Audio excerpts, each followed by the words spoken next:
Now, over 4,000 film and television trade officials from all over the world have descended in Singapore to hobnob at a three-day glitzy event which is dubbed Screen Singapore. One such company says it's an opportunity not to be missed.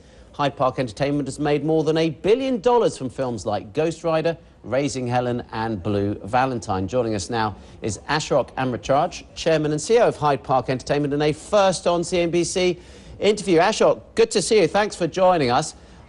Look, let's talk about this is the content business, okay? So I'm interested in, if you're selling content globally or internationally, how much international content is there? I mean, James Bond is an international film. You can sell it all over the world. Is that the exception?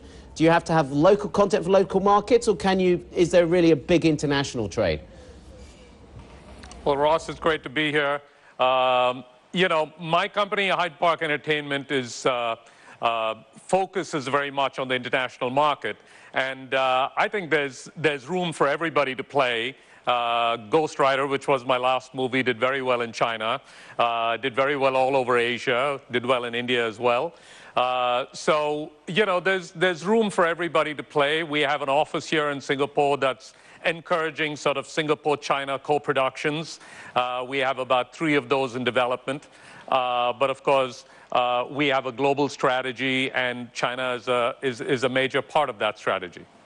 What do you need to do to be able to make something that's going to sell in India and China simultaneously? What kind of products can do that? Well, the Hollywood films tend to travel very well in Asia, especially, of course, the action films. Movies like The Expendables, you pointed out, James Bond, Ghost Rider did very well. But, you know, it isn't easy. Those are 2 very separate markets. China is, of course, the major player in the Asian marketplace. If one can qualify for a co-production, which, by the way, the clarity for co-productions is not quite theirs yet. But if one can qualify, you get past the quota system, and you're sort of able to go into the marketplace and be treated as a Chinese film, and as such, you're able to access an extraordinary market. It's been proved that you know, the Hollywood films are now doing extremely well there, but it is tricky to qualify as a co-production into China.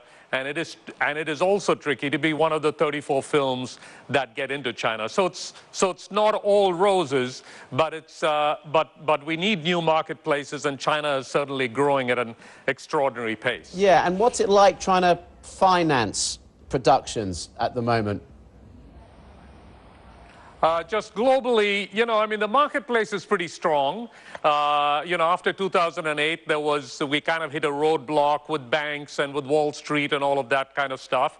But I think the marketplace and the financial marketplace has come back pretty strong, though there are problems in some territories in Europe, like Italy and Spain, Greece, of course. There are other strong markets, and again, this is the reason why China and Russia and Brazil and India have become so important in the global scenario for a movie. Ashok, we wish you all the best. Have a great few days there in Singapore, CEO of Hyde Park Entertainment.